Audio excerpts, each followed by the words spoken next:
इस क्वेश्चन में कह रहा है कि दो पिच बॉल है जिन पे इक्वल चार्ज है, दो पिच बॉल है जिन पे इक्वल चार्ज है, उसे किसी कॉमन पॉइंट से हमने क्या करा, एक रस्सी में बांध के या स्ट्रिंग में बांध के हमने उसे लटका दिया।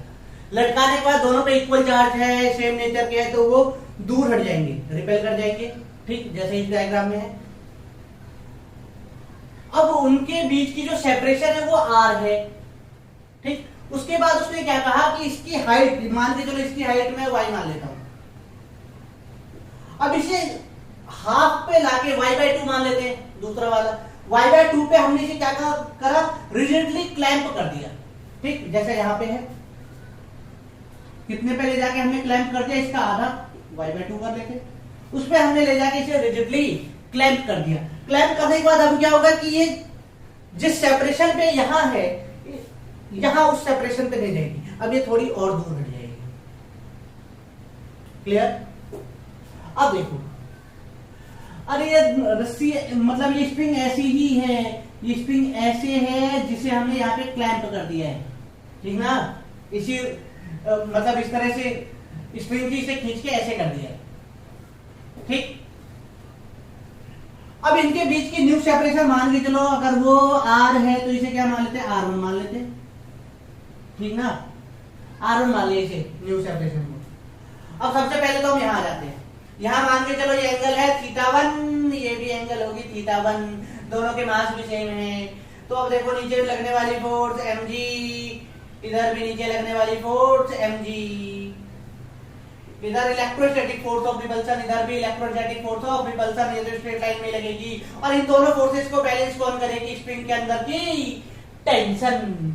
अगर ये θ1 है तो ये भी θ1 होगी, और ये 90, तो ये टोटल एंगल कितनी, 90 प्लस θ1, ये एंगल 90 और ये पूरी 180, तो ये कितनी एंगल 180 माइनस θ1, ठीक। अब ये तो जो बॉल है ये तो इक्विलिब्रियम में है ना, और इक्विलिब्रियम में है तो लेविस थ्योरम लगा दो। लेविस थ्योरम क्या हो जाएगा, Fe अपॉन बचे हुए फोर्सेस टेंशन और mg के बीच के angle sin 180 minus theta sin 180 minus θ1 equal to mg बचा हुआ फोर्स Fe और t के बीच का एंगल sin 90 प्लस θ1, टेंशन का भी लिख सकते हैं equal to t upon sin 90, ठीक ना। इन दोनों के बीच का एंगल है 90, तो उसे नहीं लेते, उसका कोई काम भी नहीं है। तो sin 180 माइनस थीटा क्या हो जाती है, sin थीटा प्लस की sin theta, sin θ1 equal to mg upon sin 90 plus theta cos theta. तो tan थीटा की वैल्यू निकाल लेते हैं यहां से, tan θ1 इक्वल टू क्या हो जाएगा, Fe upon mg, Fe upon mg। अब यहां से देखो tan थीटा क्या हो जाएगी, r/2 upon y, r/2 upon y।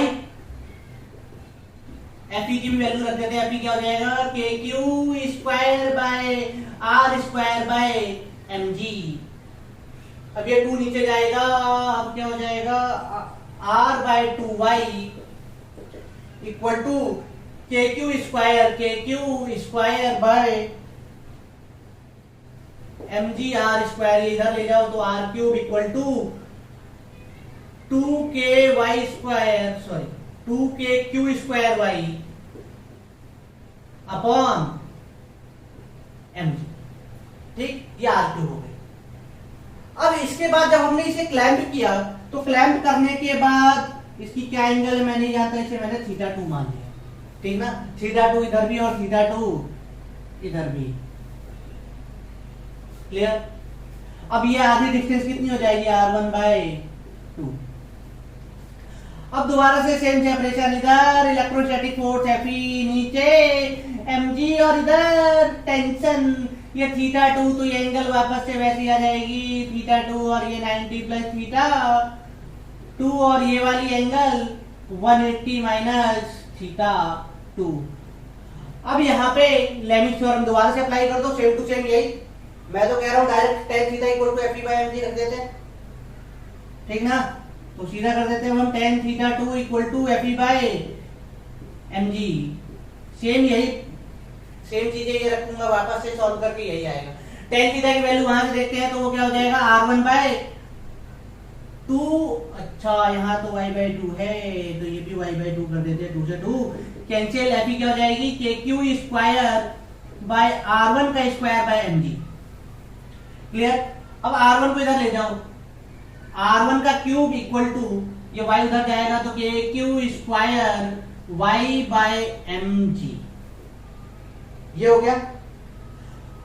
अब इस वाली इक्वेशन में इससे डिवाइड लगा दो, तो हमें r1 चाहिए ना, ये ऊपर है ज्यादा सही है, तो इसमें इस वाली से डिवाइड लगा देते हैं। डिवाइड लगा के देखते क्या आती है, r1 का क्यूब अपॉन r का क्यूब इक्वल टू r1 वाला K Q square y by mg, और ये हो गई कितनी 2k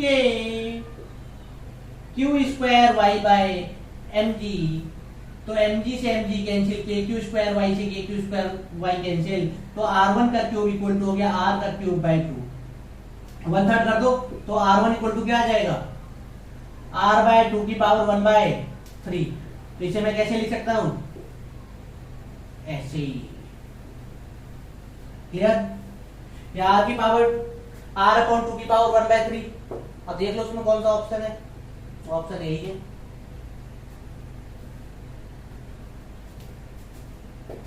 क्लियर।